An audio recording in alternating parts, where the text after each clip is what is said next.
Si quelqu'un veut me suivre, qu'il renonce à lui-même, qu'il se charge de sa croix et me suive. Car Dieu t'a tant aimé le monde qu'il a donné son Fils unique, afin que quiconque croit en lui ne périsse point. Frère, afin que quiconque croit en lui ne périsse point, mais qu'il ait la vie éternelle. Dieu a tant aimé le monde.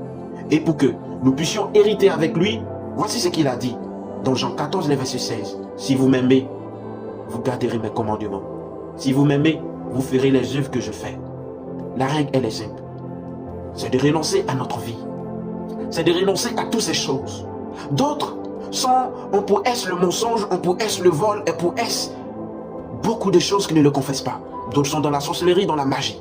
Mais dès lors que vous avez attendu la voix du bon berger, le prince, dit: venez à moi, vous tous qui êtes fatigués et chargés, et vous qui voulez réellement le suivre, il vous demande de renoncer à ce monde, pour ne pas qu'au dernier jour, on vous jette là où il y aura des pleurs et des grincements. Ces jeunes filles pensaient qu'elles vivaient une vie cachée, mais le roi avait toutes les informations, avait tout. Il avait toutes les informations parce qu'il est le roi, il connaît tout ce qui se passe dans son royaume. Dieu est amour, et c'est dans son amour qu'il n'a pas regardé à notre couleur comme le roi n'a pas regardé au statut des familles de ces jeunes filles ou à leur passé. Le roi voulait une jeune fille qui était sincère et intègre, qui voulait vraiment se réserver pour lui. Nous voulons aujourd'hui hériter d'avec Dieu. Nous voulons aujourd'hui que Dieu nous amène dans sa gloire. Mais nous ne sommes pas prêts à renoncer à ce monde pour le suivre. Il dit, celui qui voudra sauver sa vie la perdra.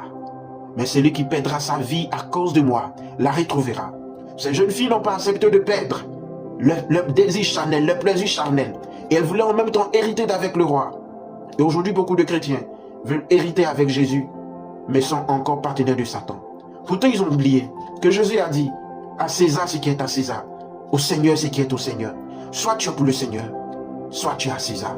Soit tu es à ce monde, soit tu es au Seigneur. Il n'y a pas un pied dedans, un pied dehors. Soit tu es dedans, soit tu es dehors.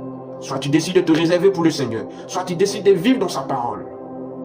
Que servira un homme de satisfaire ses plaisirs charnels s'il perdait le salut éternel? Et ce matin, je sais que cette histoire te fera du bien et t'aidera à prendre une bonne décision. Le Christ, qui se présente comme l'époux universel de tous, a besoin de faire de toi une épouse, afin que tu sois digne d'hériter avec lui du royaume des cieux. Parce que l'homme avait péché, l'homme était éloigné de Dieu. Et dans son amour, il n'a pas regardé à la grandeur, à la pertinence ou à l'intensité de notre péché. Mais il est venu, il a dit, Père, pardonne-leur car ils ne savent pas ce qu'ils font. Lui qui n'était pas